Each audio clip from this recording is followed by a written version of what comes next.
Golden State Media Concepts social media podcast. Time to hashtag everything. We talk about all the fun, crazy stories on social media. From Instagram to Facebook, Twitter to Tumblr, or probably even Friendster. Join us each week as we explore the quirky side of social media. It's the Golden State Media Concepts social media podcast. It's simple, such a sad song.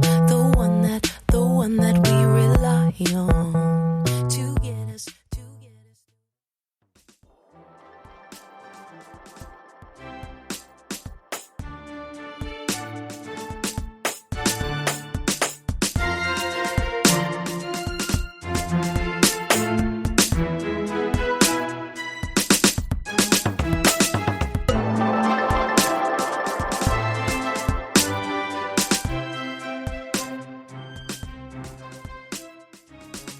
Alright, everybody, welcome back to the GSMC Social Media's podcast, brought to you by the GSMC Podcast Network. I'm your host, Jose, and I would like to say, Happy International Women's Day. So today is March 8th, and yes, today is International Women's Day, so I would start off this episode by saying, thank you to all the women that's made a big change in this world, and anyone who's really impacted anything, and, you all keep killing the game, and I'm glad we have to celebrate you all today. So again, Happy International Women's Day, and without further ado, let's get into the news this week. So first off, yes, today's International Women's Day. In celebration of that, Burger King actually tweeted, Burger King UK, I guess, but Burger King UK tweeted something quite controversial on Twitter, and it says, "Women belong in the kitchen." Now, that they did tweet that, and a lot of people mistook that. And honestly, this is something I really want to talk about in in a further segment, just because I kind of want to do a deep dive into the whole situation at hand. But yes, Burger King did tweet that, and they're quite unapologetic about it, and they're quite quite obvious with it. So again, I'm going to talk about that later, but first off, I want to talk about what happened really on the internet, and first up is Charlie surpasses Pewdiepie. So if you don't know who Pewdiepie is, because I know I've already explained who Charlie D'Amelio is on a previous episode, but if you don't know who Pewdiepie is, he is also, this is another person I kind of want to talk about in my next segment, because he is sort of my influencer of the week, and I definitely want to talk about him later in, but I'll give a little brief introduction. So Pewdiepie is a YouTuber, he's a comedian, he's a gamer, and he had the most subscribed YouTube channel in terms of an individual. He had 109 million subscribers, but Charlie beat him out, not in YouTube subscribers, but I guess overall influencer. Charlie surpassed him with 109.6 million followers as of recording this episode. But yeah, a lot of people are taking that, really 50-50, because some people are congratulating her on her, success when it comes to being on TikTok and being an influencer. People are saying, congratulations, you deserve it. Or she's 16. It's like, wow, it's crazy how you did this all when you're 16. But some people are saying oh, well, half of her followers are bots. Most of them are just 6-year-old kids following her on TikTok. And that's why it's really split. So we're not really sure what's going on there, but nonetheless, Charlie D'Amelio did surpass Pewdiepie in terms of being, I guess, a social media influencer. And I remember this was a big deal back in maybe I was wrong, a little bit over 2 years ago, where Pewdiepie and this other YouTube channel by the name of T-Series were sort of going, back and forth with each other, because they're both competing for, I guess, quote unquote, the number one spot on YouTube, and they're both they're racing the first to 100 million subscribers, and PewDiePie was sort of making a joke out of it, where T-Series is more of it is a big corporate channel, based off of video content from, I believe it's based in India. Also, their demographic is a lot of people living in India, and yeah, PewDiePie was just poking fun, oh, we're gonna beat T-Series, or T-Series is gonna beat us, and stuff like that. But eventually, T-Series did beat PewDiePie. He did reach 100 million first, but T-Series did beat them overall with 175 million subscribers, and it kind of makes sense with the population of India. I'm assuming a lot of them get their entertainment and movies and music videos and films and videos through T-Series' YouTube channel. So kind of it definitely makes sense. Like he's kind of going against a bunch of a whole continent. But yeah, and I guess Pewdiepie has another sense of a competition, but in a different platform. And I think that was it. Yeah. And next up is that the governor of Texas actually lifted some of the mask mandate, and he did open the borders, so people can easily travel in and out of Texas without any sort of worries about COVID-19. And I think they believe they're one of the first states to actually just lift the whole mask mandate. And again, as anything on the internet, people are very 50-50 when it comes to that, just because that's how really anything goes, any event. Like the perfect example is like politics, or even that whole Burger King tweet thing, which I will get to later. But a lot of people are 50-50 with this just because of how either risky it is or how I guess uplifting it is. So first off, like one side is like, it's still dangerous, you still have to wear your masks, and like, oh, that's why, of course, Texas would do that. And there's like a bunch of memes saying like, of why, like out of all places, of course it would be Texas. People are kind of upset because they're putting others at risk when it comes to COVID, because obviously not everyone has gotten a vaccine yet. And yeah, I mean, as someone who is seeing this, I mean, I understand the concerns from all the people, and even I am concerned too. And like you just going outside, I can't leave the house without a mask on. Again, that's just my personal preference, though. I believe that I should be keeping myself safe and other people safe by wearing a mask. But again, everyone's entitled to their own opinion, and a lot of people have opinions about this. And the other side really is more on, oh, thank goodness, because I've been wearing a mask for so long, and it's so hard to breathe out of a mask, and it's so nice that we don't have to we can just walk around without masks on, and whatnot, and blah blah blah. And people for example, I go to the gym sometimes, and again, there would be times where I wish I didn't have a mask on, just because it gets hard to breathe, it gets really hot under the mask, and there would be times where I'm tempted to take the mask off. And I guess it's one of those situations people it's kind of it's a sense of relief that they don't have to wear a mask anymore. But obviously I keep my mask on in the gym just because I have to, and it's safer that way. But yeah, it's very 50-50 when it comes to seeing all the comments that people make. A lot of this is actually through Twitter too. This is where I got some of the news for that. And a lot of people are constantly back and forth. Of course, there's a bigger side of people talking about how glad how unsafe they feel when it comes to that. And again, there's another side where people are making memes out of it. Oh yeah, Texas. Of course, it would be Texas. But yeah, that's really it. And then next up is, oh yeah, this is actually pretty cool. So the CEO of Twitter, I forgot his name. It's Jack Dozy? I don't know, but Jack, the CEO of Twitter, Jack, and his company, Square, they bought Tidal. So if you don't know what Tidal is, it's basically a streaming platform. Very similar to Apple Music, Spotify, SoundCloud, all that, but it's sort of more exclusive to some artists. So sometimes Kanye, there's one point Jay-Z and Beyonce put a whole album out specifically on Tidal, which makes sense because it's Jay-Z's streaming service. And you find a bunch of music on there, normal things you would find on Spotify and Apple Music. Kendrick Lamar's new album, you would find it on all of them, especially Tidal. But sometimes artists put out their music on Tidal to get sort of that exclusive feeling to it, and obviously it's a win-win because Jay-Z gets more people joining in.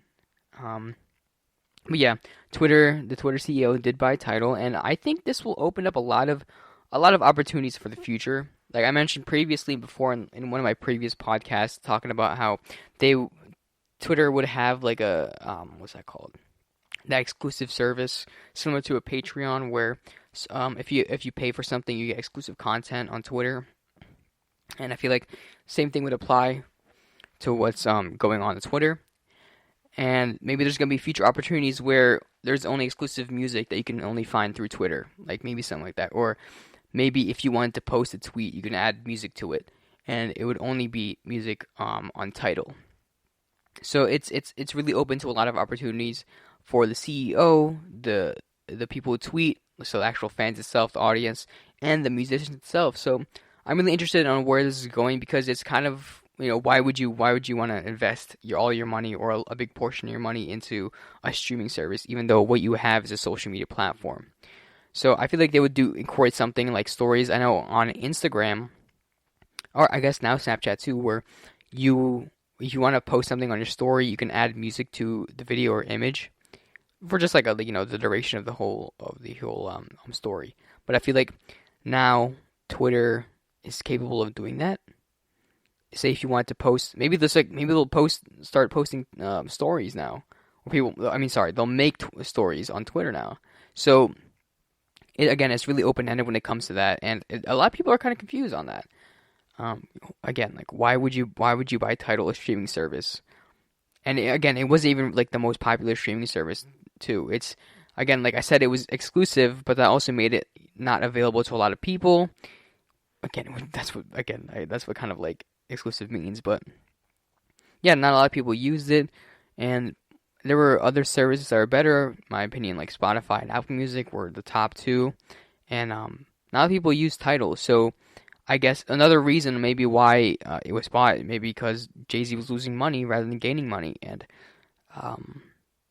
the only way to keep Tidal alive is for someone to invest or buy it, and I guess the CEO of Twitter did, and maybe he'll do something with Tidal in the future. So again, I keep saying this over and over again, but I'm really like curious on what's gonna happen when it comes to Tidal. And lastly, I kind of follow with last week's thing where I talked about cancel culture and how people can cancel things when they find inappropriate stuff through previous tweets or just anything in general. And actually, Dr. Seuss is under some fire because some of his novels or some of his books had some racist comments in it. And at the time when I was younger, I never really realized it. I just sort of thought it was like part of the culture or whatever. But now, as I think back on what some of the Dr. Seuss things I read, you really can't get away with that now. So I remember seeing like a TikTok on this where Dr. Seuss, one of the books was sort of making fun of the Chinese culture and some of their accents, some of the food that they make, and I believe I forgot what the exact name of the book was, but there's 6 of his books that are no longer being published. So obviously can't get rid of all the books you've already published, so they're just going to stop manufacturing those books, and hopefully it will, it's not going to get rid of the whole problem when it comes to what about the books that are left, but at least it will stop spreading some of the inappropriate things, comments or things that Dr. Seuss may have made in terms of that. But yeah, it was kind of an eventful week. Following from last week, I did finish WandaVision, and I'm really sad that it's over. But Marvel has new shows coming out on Disney Plus, and again, I'm really excited for that. But I'm also sad that WandaVision is over. But you know what? It's gonna be all right. But nonetheless, again, like I said, it was pretty eventful this week. There was it wasn't too crazy, nothing crazy happening, no like alien invasions happening, but it's quite mellow. And, it's kind of nice because the world's kind of like, not at peace, but it's starting to calm down a little bit. Following 2020 was kind of a crazy year, so it's starting to slow down a little bit more. There's still problems, obviously, but I prefer where I'm at now than I was a year ago, I guess. But yeah, so I kind of want to follow what I mentioned before with Pewdiepie, and I want to follow the next segment up by talking about him a little bit more as sort of the influencer of the week, and sort of educate people who are listening who don't know who Pewdiepie is. And he's actually someone I've been following for quite a long time now, just because I resonated him when I was younger, and I still kind of do now. So yeah, and, we're gonna be talking about Pewdiepie in a second, but first we're gonna take a quick break. Do you want to be healthier, yet you just don't know what to do? All these shows telling you this and that, but nothing seems to work. Well, listen close. Golden State Media Concepts has got something great for you. The Health and Wellness Podcast dedicated to workout trends, healthy eating habits, diet, and everything about healthy living. Join us in our banters as we help you not just live life to the fullest, but live it to the healthiest.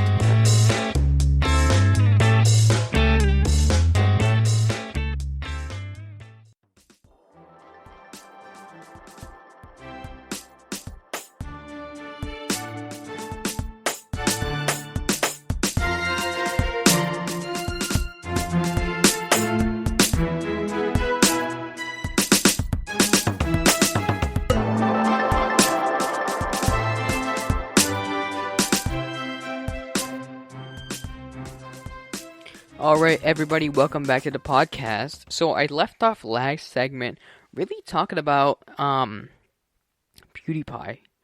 And really, who is he? What is he? What does he do? And I'm gonna answer some of the questions, some of those burning questions right now. But if you don't know who Pewdiepie is, again, like I mentioned in the first segment, he is a YouTuber, gamer, and I guess vlogger in a sense, but he's also kind of a comedian, so he makes, like, funny YouTube content, talking about his Reddit, or talking about a certain YouTube video he's reacting to or whatever. So he does a lot of different types of videos when it comes to YouTube, like gaming videos, reaction videos, Reddit videos, anything really, but he initially did start off as a gaming YouTuber talking about Call of Duty or even playing horror games, and as he sort of grew up, so did his audience, and some of his audience didn't really stick with the gaming stuff anymore, but some of his audience still did, but some of them didn't, and he sort of moved his content towards more showing his personality and talking to the camera straight rather than playing a video game. So he's really grown a lot over the past couple of years. But I personally believe he has one of the strongest fan bases on YouTube, and it's the reason why he has 190 million subscribers. And I just think it's just because of who he is and how his personality is. So I kind of want to introduce him a little bit. So his name is Felix Shelberg. He is 31 years old, and he is a Swedish YouTuber. So he first lived in Sweden, then moved to the U.S., I think, or you moved to Japan for a little bit to live with his now wife, and now I believe he still lives in Sweden. I thought he lived in the U.S. for some reason, or at one point he did, but I think right now he just lives in Sweden. But like I said before, he initially started by playing scary horror games like Insomnia, Outlast, and stuff, like different games, and it was really entertaining. A lot of people had a lot of fun watching his videos because of just how crazy he was and how funny he was. He was saying the randomest stuff in his YouTube videos, and a lot of people resonated with that. A lot of people liked the content that he was making. And back then, at around I say 2010 or 2012, there were gaming YouTubers, but they weren't big back then. So that's why I feel like he sort of sparked the whole movement when it comes to gaming YouTubers. Seeing him making a living out of playing video games on YouTube really sparked other people to, or I guess motivated other people to follow their dreams and play video games for a living. And he sort of started, in my opinion, he started a movement of the rise of gaming YouTubers. And Pewdiepie was one of the very first sort of, I guess, pioneers of that whole sort of movement. And so now it was most current content. He starts talking about Reddit videos. So if you don't know what Reddit is, it's basically a forum website that talks about really all of it, anything that talks about the randomest things. You can find different discussions on Reddit about various topics, and one of them, he has a subtopic about himself. He didn't make it, I guess his fans did, but basically the subreddit posts memes, funny tweets or funny things that they've noticed, and he does a series where he goes over his Reddit that his fans made and just reacts to some of the memes or some of the things that they said about him. And overall, a lot of them are positive reviews, and people are just poking fun at him because of a certain meme. And then he eventually moved on to some sort of comedy videos where he reacts to a YouTube video and sort of pokes fun at it, and because of how like weird the video is or whatever. And he still does occasionally do some video games. He plays Minecraft, I know, as of recently, but that's all the really like the video games he plays. I think that's most of his content. But so if you don't like from like whatever like right now that I'm saying, if you still don't know who PewDiePie is, definitely check him out sometime like between now or like after the podcast, just because to get like an idea of who he is and what he does. And sometimes, you know, whoever's listening and then checks him out, maybe his content doesn't resonate with you, or maybe you just don't like the content he makes, and that's completely fine. You know, gaming videos or comedy videos isn't for everyone. It has a certain niche to it, and that niche is sort of what gained him a lot of love.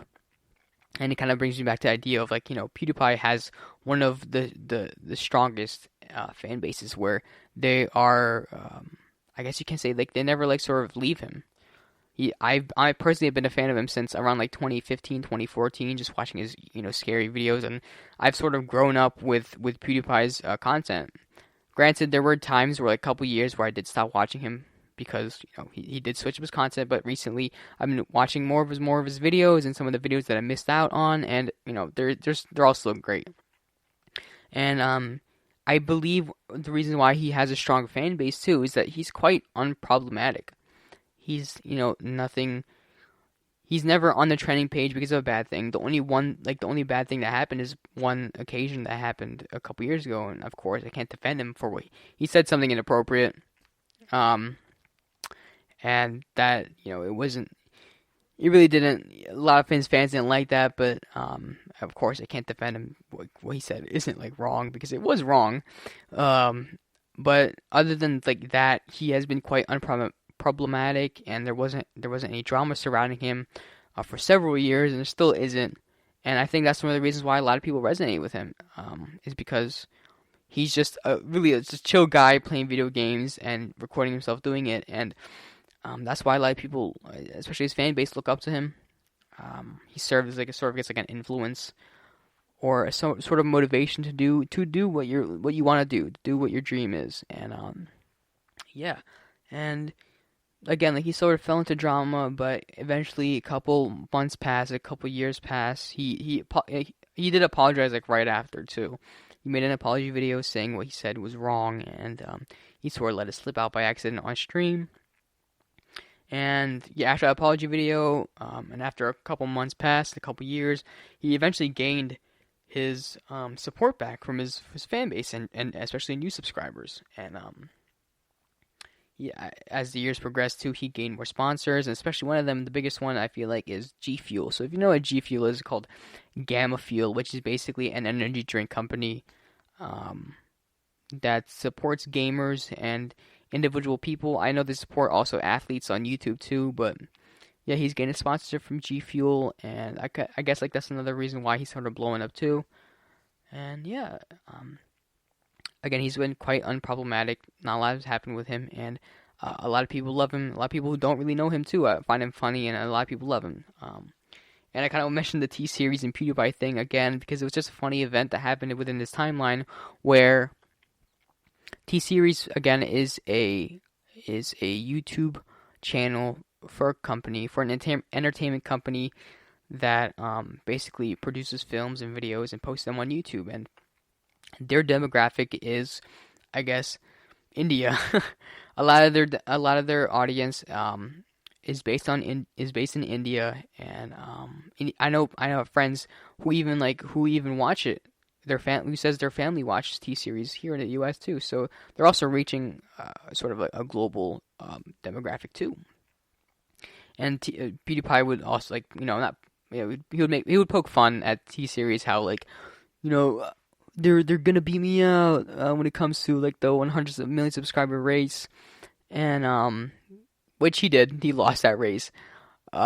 But it was a little sort of fun. He did make a diss track on T-Series, but he knew that he can't do anything about it because it's a whole company that's running the whole channel rather than an individual. And people still crown him as number one when it comes to 100 millions because he's an individual that does the thing himself. He sort of started from the ground up. He didn't have any money to support when he first started his channel. So I guess that's one of the reasons why people resonate with him. And overall, just his charisma and like his comedy is just what gets a lot of people to come back to his videos. And personally, I do too. Like there's some days where I don't know what to do, and I'll just watch his YouTube videos all day long. And he just continues to get the love and support from his fans. And again, recently I kind of want to talk about that Charli D'Amelio thing, what I mentioned in the first segment, where she's not getting like roasted or made fun of or hated because she is, you know, one of the top influencers on social media, but people are somewhat making comments against her that a lot of her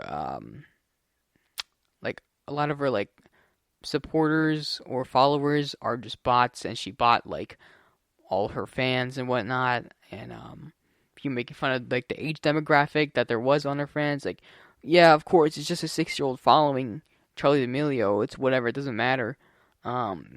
So yeah, some of the PewDiePie's fans are not happy that like these news reporters are reporting that Charli D'Amelio is the number one social media influencer. It's because, you know, PewDiePie is. And yeah, and it's very 50-50 when it comes to that. I'm not really too sure about the whole situation. Much love for Charli D'Amelio for making a large following just off of TikTok. You know, but people are also arguing the fact that, well, PewDiePie puts in so much work and takes in hours to make one video, where Charli can literally make a TikTok video, like a dance video, take 5 minutes on it, and then get literally more than 10 million likes. And that makes a lot of people upset, because in hindsight, it is unfair that she's making these short videos and still getting way more likes and way more support than PewDiePie has within like the past couple months. So the social situation when it comes to who has more subscribers is very 50-50, because yeah, you know, TikTok is definitely something that's taken over right now, and a lot of people are talking about it right now, and that's why there's a lot of people on the app probably spending more time on TikTok now than they did on YouTube. So that makes sense why Charli's like getting a following so quickly. But, you know, back to PewDiePie, again, personally, from my personal experience, I've been a big fan of him for the past couple years. I wouldn't say like I'm a hardcore fan, because I don't like watch every video that he puts out, but you could say I'm a pretty big fan of his content, and a lot of my friends were too. My friends and I grew up with PewDiePie and seeing his content, and you know, watching him grow as a YouTuber too was pretty cool, because he was kind of like a friend that he was like an internet friend that you had. That's how nice he was, and he literally had like no filter. He was really funny, and it was just like, you know, a lot of teenage boys, you know, dream to be a gaming YouTuber, and you know, he was someone that everyone did look up to, and yeah, PewDiePie is a very interesting, you know, influencer on the internet, just because of what he's gone through, and like all the experiences that he's had within the past couple years. And yeah, again, if you don't know who PewDiePie is, definitely check him out. Check out like 1 or 2 videos if you really don't like gaming videos that much, but just watch a couple just to see who he is and how he acts, and see why people resonate with him so well. So again, I kind of want to like go back to my first segment and really talk about like one of the most popular things, or not popular things, but trending things on Twitter right now, and it's that BK tweet. And especially since it's International Women's Day, I definitely want to highlight this tweet because of how, I guess, controversial it is and eventful it was during social media, because everyone was getting involved, everyone was talking about it on Twitter, and sometimes even on other social media platforms. So yeah, stay tuned real quick for the next segment, but first we're going to take a quick break. See you all in a second. Tired of searching the vast jungle of podcasts? Now listen close and hear this out. There's a podcast network that covers just about everything that you've been searching. Hey! The Golden State Media Concepts Podcast Network is here. Nothing less than a podcast bliss with endless hours of podcast coverage. From news, sports, music, fashion, cooking, entertainment, fantasy, football, and so much more. So stop lurking around and go straight out to the Golden State Media Concepts Podcast Network. Guaranteed to fill that podcast itch. Whatever it may be, visit us at www.gsmcpodcast.com. Follow us on Facebook and Twitter, and download us on iTunes, SoundCloud, and Google Play.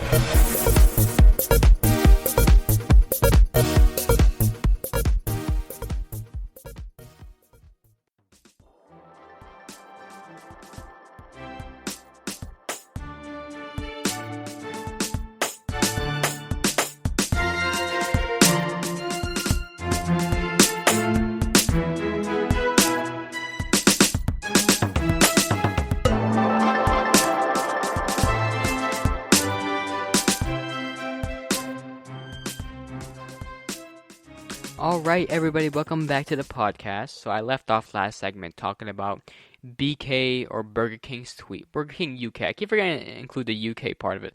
But Burger King UK's tweet about International Women's Day.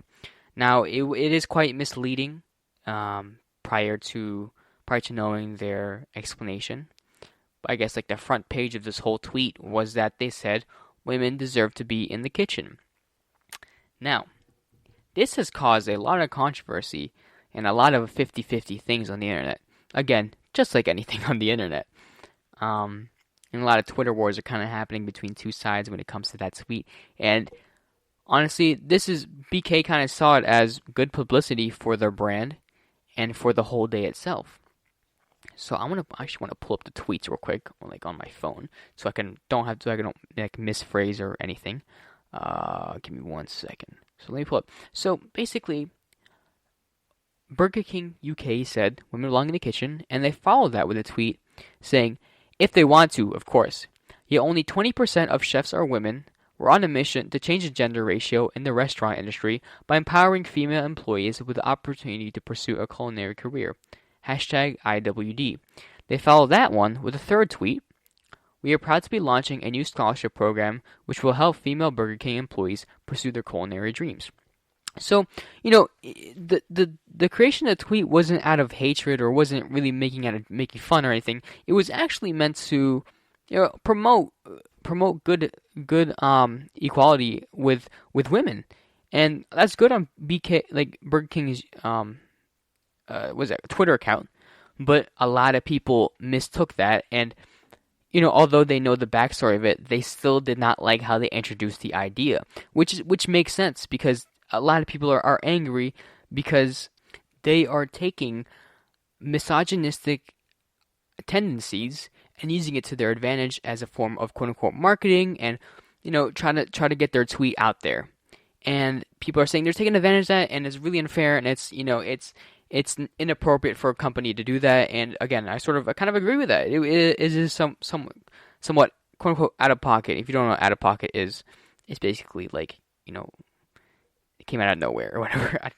I really should have done that in that one segment. But anyways, it was sort of out of pocket, and a lot of people were angry about that. Where Burger King, you're just trying too hard to be funny, and you're making jokes about a serious topic. And if you really want to make a statement about the situation where there's not a lot of chefs in the work industry or in the restaurant industry, female chefs in the restaurant industry, you should have just said it straightforward. It would have been better if you just said that. And people are getting upset because they were getting baited. They were, they first saw a tweet that would get people mad, but eventually they'll be like, oh, we were just, but this is actually they were going to be like, oh, this is the truth though. You only saw the surface of it, but here's the real truth on why we said that, which it can be very 50-50 when it comes to that situation. And obviously the audience or the people that saw that tweet definitely exemplified that a lot. And and I'm trying to find the tweets that are being talked about, and people are saying about Burger King. People are saying I'm arresting anyone that likes Burger King. The food is trash anyways. There was like a meme that people would keep posting where, if you don't know what the movie Joker is, with the one with Joaquin Phoenix, basically there was a scene in the movie where Joker did a stand-up act where he wrote his jokes in the book and he would read off of them and no one would laugh. And people were saying one of the jokes in the book was tweet that they said, and like, no one's laughing. Burger King, like, this is a serious topic, and there's a bunch of other memes that came out of this where what is that, like, I don't there's a lot of tweets where people just making memes and making jokes about how unfunny Burger King's tweet was and how, like, it came out of nowhere. And of course, Burger King did, make this tweet to encourage International Women's Day and, to acknowledge the celebration. But some people saw it, like, some people thought that it was just, not right. And there is definitely another side to it where people did agree. People didn't, the one that sort of agreed with the tweet didn't really care about what the first tweet said, but it was more on the second tweet or the following ones that came to support it. And again, I kind of agree with that too, where with the facts presented of only 20% of chefs are women, and they're trying to improve the gender ratio, that's definitely a good thing. That's definitely something that people should keep in mind of. And the people that did agree with Burger King focused on the supporting tweets. I guess you could say the meat of the patty. Yeah, and it did spark a lot of disagreements and conversations and talk on the internet. And yeah, there was definitely controversy when it comes to that. There's like plenty of influencers and YouTubers and people constantly saying like, "Oh, well, we're not buying from Burger King anymore. Their food is trash," and like you guys are the worst and stuff like that, and some other things that I can't say on this podcast because that can get me removed as a host. But yeah, people were just bashing on it, and as a person who was seeing this from the outside, who wasn't really involved with this, actively commenting on it, it was quite interesting to see the reactions between people and seeing the different opinions that people have when it comes to this sort of topic. What's funny is that the KFC even tweeted like a meme saying, basically, I gotta find that tweet because it was really funny too. It wasn't like really funny, but like it was cool to see like another company sort of just getting involved with this. Let me try to find it. It was something about like it's never like, actually no, I need to find this because KFC did respond to that tweet. That wait, did I say it right? Burger King responded to the tweet that KFC made, and I'm trying to find it. It should be in the top because this was like a really it was a really retweeted by a lot of people. Oh my goodness. Maybe I can. Oh wait. There it is. There. Is it there? Oh my goodness, dude. Oh, these are like the more recent ones. Hold up. Let me look at KFC Gaming, because they did tweet this fairly recently. It was a couple days ago. I think it was a couple days ago, or how long ago was it? But I'm sorry. I'm taking so long. I just want to look for this meme, but here, let me look at the article that I found it in, because sorry. I finally found it. KFC Gaming tweeted basically an image of a professor or some teacher person holding up a board, and it says the best time to delete this post was immediately after posting it. The second best time is now. And if I can find the one where Burger King did respond to KFC's tweet saying, "Why would we delete a tweet that's drawing attention to a huge lack of female representation in our industry? We thought you'd be on board with this as well. We've launched a scholarship to help give more of our female employees the chance to pursue a culinary career." So it's weird to or it's kind of like funny to see two big fast food companies just beef on the, no pun intended, but beef on the internet. And yeah, and they were like, "Oh, maybe we thought you guys would be on board on this as well with us too, like supporting us." But I think they were directly aiming at the first tweet, because the phrase "women belong in the kitchen" can be seen as rude or can just be seen as a mean thing to say to a female.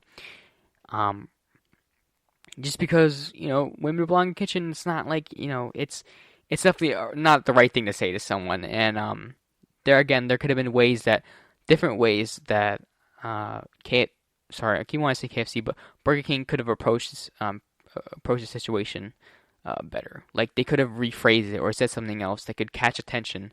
If they spend a lot of money on marketing, use that money to find someone smart to actually, rephrase that and gain attention a different way. But yeah, and following that one tweet at the end where with the response that Burger King made about we've launched a scholarship to help give more of our female employees a chance to pursue a culinary career. So basically, they are starting a scholarship program. It's called HER, which is it's an acronym for Helping Equalize Restaurants, and it's provide around $3 million in scholarships for women to get a head start when it comes to starting culinary school or anything like that, when it comes to, or just school in general. And it's sort of like that, the double sided, or the other side of the story sort of thing, where in the surface it looks bad, where Burger King did tweet that, but there's also the substance that helps support what the reasons on why they said it, and the scholarship is one of the main sort of substance that helps, again, not clear their name, but help with the situation, help it make other people understand it way better. So, my own really thoughts and opinions about the whole thing, I just feel like Burger King could have just approached that in a different way. They could have just said a different form of women belong in the kitchen, not directly, not that, definitely not that way. Because what they said afterwards was very true, and it was very helpful clearing up the situation and gaining attention to a problem that really is occurring now. So, it's a whole mess on Twitter, but seeing the memes that people make out of it is kind of funny, just because, I don't know, some people won't take this seriously, or some they do, or the way they cope it is just posting memes or making fun of Burger King, and whatever, to each their own. But it really is just interesting to see the reactions people have made when it comes to, I guess, this whole situation itself, being presented this problem of what would you do if a big corporate said something inappropriate? So, yeah. And what really got me too was that Burger King was really unapologetic about it too. Obviously they think they were in the right and they know that they were standing for something good, but they never really said, we're sorry if you misunderstood this, blah blah blah, we're sorry if it didn't seem like it came out the wrong. They were just standing their ground as a company, I guess, as a whole, to just be this is what we meant what we said, and that's it. That's final. So I think that's another reason why a lot of people didn't really like that, is because they were they weren't really acknowledging what people were trying to, the critique that people were saying. There was actually critique online about a professional company business should not be saying these things on Twitter out of all places too. So there was actual critiques, and they still weren't taking that into consideration. So that's another reason why people were kind of getting upset.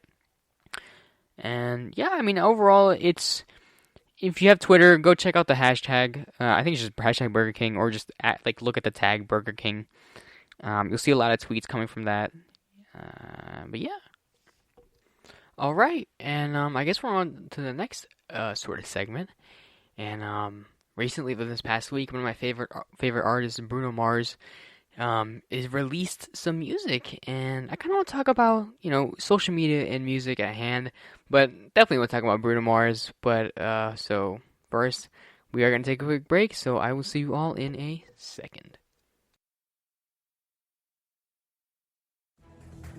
Want to find out what movies to go see? Then check out the GSMC Movie Podcast. It's your ticket to the latest movies, whether it's a new blockbuster event, romantic, comedy, or action flick. This show has got it all covered. They talk some what to go see now, don't bother, what's hot on Netflix, and everything in between. That's gsmcpodcast.com/movie-podcast. When it's all about the movies, it has to be this new show. Don't forget to like them on Facebook and follow follow them on Twitter. Visit gsmcpodcast.com for more info.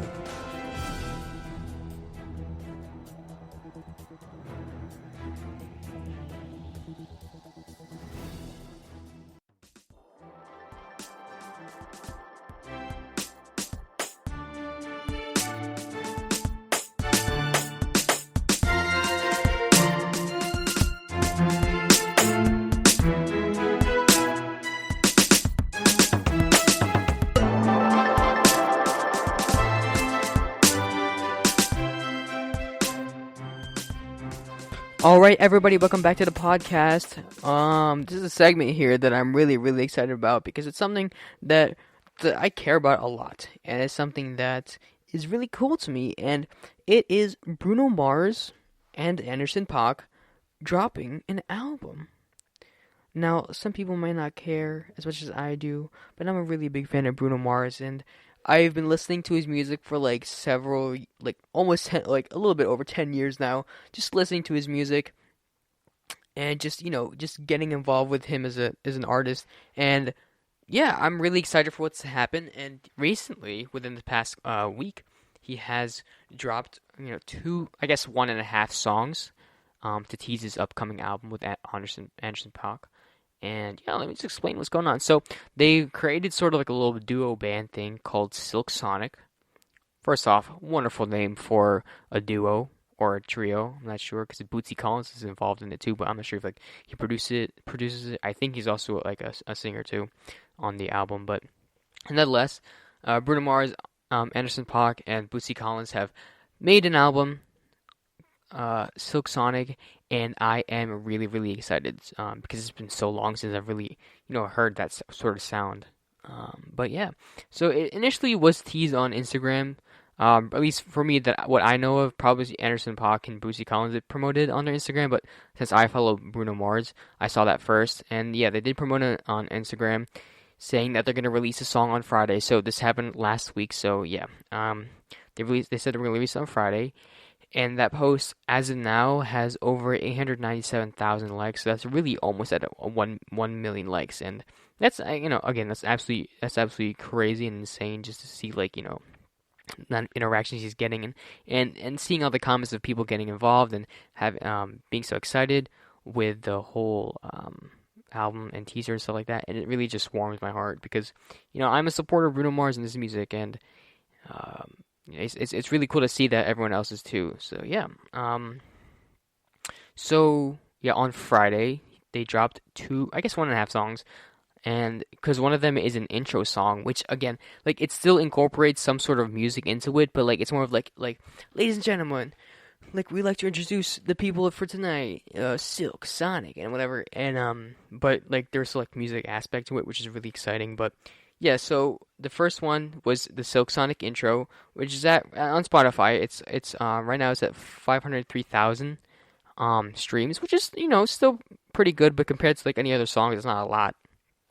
But again, remember it's also just an intro. It's almost I think it's just a minute long or less than that. So of course it wouldn't get as many streams just because it's something people can skip over. But nonetheless, I still do it just because to enhance my experience of listening. But yeah. And the next one, the actual song that they dropped it's called Leave the Door Open, and that's almost at 12 million. So it's at 11.8 million streams. So it's almost at 12 million streams. And remember that it's only been out for a couple of days now. When I'm recording it's Monday night, and that came out on Friday. So it's only been 3 days since it's been out, and not even a full week, and it's already at 11 million streams. And it's still gonna go up as the days continue. And really exciting. It's actually a pretty good song in my opinion. It's still a funk type beat, but you get some of that R&B. You get really that slow paced Bruno Mars, Anderson .Paak sort of sound, and it's really good to just relax to, but still want to get in the mood to get funky. That sounds really weird, but it's a funky type beat. But yeah, it's definitely check it out if you can. And I believe they released a music video actually. Hold on, I can look that up right now because I did not actually look this up prior to this because I still haven't watched the music video for this album. But let me look that up real quick on YouTube because I know they pushed it heavily on social media, especially Instagram and Twitter, on their audience watching the music video for Leave the Door Open. If I can just, let me look at this. It is 3 days ago. Wow, 3 days ago, and 19 million views already. I'm definitely going to listen to it after this podcast, but yes, 19 million views, and it's only been 3 days. That's crazy. So it seems like it's just Bruno Mars and Anderson .Paak. I'm not sure. Maybe it's like produced by Bootsy Collins. But nonetheless, really excited. Great duo or trio. But yeah. And yeah. And I believe it's yeah. Oh, and you know how like sorry, like I was like looking at I got so distracted because like just looking at the visuals. But anyways, so they have monthly listeners on Spotify, which is a cool feature that they show with artists. And they just made this account, and they just made this sort of like whole group duo thing. And they made a profile for it on Spotify, and now they have over 500 million monthly listeners. And that's crazy just to think about, because they literally just started, and it just shows the influence that they have on the music and the audience that they have. When someone, it's when someone releases a song, people often get hyped about it, and Bruno Mars and Anderson .Paak is no stranger to that, like of their audience getting super hyped for their music, because the audience knows that they will make really, really good music, and that's why they send the love and support to all the stuff that they put out. And again, I love it. I love seeing that. And yeah. And like, I believe, Bruno Mars, last album that Bruno Mars made was back in 2016, which is 24 Karat Magic. And honestly, if you think about it, like you say 2016, it doesn't seem that long. That was 5 years ago. That was around, that was almost a little bit over 5 years ago. Or just a bit under 5 years ago, I believe. But it was still it's just crazy to think that it's been so long. And his music, 24 Karat Magic, is an album that I always constantly come back to, because I'm just a big fan of Bruno Mars. And yeah, and that's another reason why a lot of his fans are coming, like, showing him love and showing him, the views and interacting with all of his stuff, is because it's been so long. I mean, granted, 5 years is not a long time, but for an artist to put out music, that's a fairly long time. The only person I know who still who took a long break from posting music was Frank Ocean. I'm not sure like the time range, but I remember it was a very, very long time. But nonetheless, fans are showing him love and interacting with everything he does, and that's the reason why they're getting all these reactions. And honestly, I haven't seen anything negative. People have said like, "Oh, okay, it's a pretty good song," but I've never seen like anything negative. I've never seen anyone say like that they hate the song. So I mean, good job on Bruno Mars and Anderson .Paak for that. And I'm really excited for what they got in the future. And for Anderson .Paak, I'm not gonna lie, I've never really listened to his music prior to this. Honestly, never really heard of him prior to this. But like, I have friends that listen to his music, and he says it's really good. Him and Bruno have not similar, but they have somewhat in relation in terms of music styles. So I'm definitely gonna check him. I'm gonna check him out throughout the week, and just listen to what he sounds like, and listen to his vocals and whatnot, and see what kind of music style he has, because for sure I already know that they're going to bring some sort of funk, R&B type music, very similar to the overall tone of 24 Karat Magic, into Silk Sonic. Like that finesse type of dude who just like literally dressed in like silk, and like has the glasses, and like is like that, definitely that type of vibe that you're gonna get from this album. And yeah, again, I keep saying this, but I'm really excited. Back to Anderson .Paak. I was gonna say something, but then I remembered. But yeah, last thing he put out was back in 2019. It was Ventura. I still haven't listened to that one, but again, I'm guessing he's more active when it comes to putting out music when compared to Bruno Mars as of recently, which is very good, because he's hustling, he's working to put out his music and getting his name out there. And yeah, and overall, I'm curious on how the performance is going to be like. Again, I've said this before and I'll say it again. I'm a big fan of Bruno Mars, and I've been to one of his concerts in Philly, and honestly, there's, I don't know how to word this. Some artists are known for their vocals, some artists are known for the voice. Bruno Mars is known for his performance. I'm not saying he's a bad voice, but he has a really great, great vocal range, and, he sings very well. But I think the main feature of his concerts is his actual performance, or his choreography. And I'm curious in what it's going to look like for this future album, Silk Sonic. Are they going to still do like the funky moves? Are they still going to be moving the same way? How are they going to do certain concerts and whatnot? And so it leaves a lot of questions for big fans like me, or people who are just curious in general. And yeah, it's within the past couple years, seeing Bruno Mars and just how he performs in front of crowds and whatnot. It's definitely something everyone needs to check out at one point. If you can see it, if you have a chance to see it live, definitely try to. And and hopefully Anderson .Paak, does the same as well, performs very well. I'm definitely gonna do research on him afterwards, seeing how he is as an artist, as a performer, and see how he levels with Bruno Mars, because I hold him to a high expectation. But it's exciting. It's exciting to finally see this again after a rough year, 2020. It's nice to see that one of your favorite artists is putting out music. Because it's been such a long time without not hearing anything, or I've been putting on 24 Karat Magic on repeat ever since then, and honestly, it still doesn't get old to me. That's one of the albums that I will actively listen to the full way through. I'm a big fan of a lot of different types of artists, different types of genres of music. One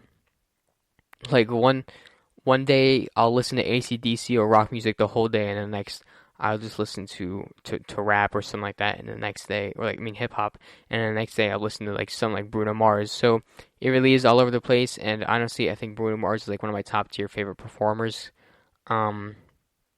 Obviously, there are better singers and vocalists, but in terms of performance and putting on a show, Bruno Mars is very, again, top tier for me. And I can't say this enough. I'm really, really excited because honestly, they only put out at least on Instagram, from what I've seen, and Twitter too, that they were only releasing this one song, or in the captions it was we're putting out a single this weekend, and then that was it. They didn't really say anything about release date or any ideas of when the next album is gonna come out, or any sort of idea when any dates are. It's mainly just they just put this out here, and we'll hope for the best. Honestly, I think that within the next couple of months, so within a month or two from now, he's gonna between that, I guess from now and 2 months from now, at one point he's gonna release a date, and then eventually it's gonna come out, because that's how a lot of artists are. They usually put out their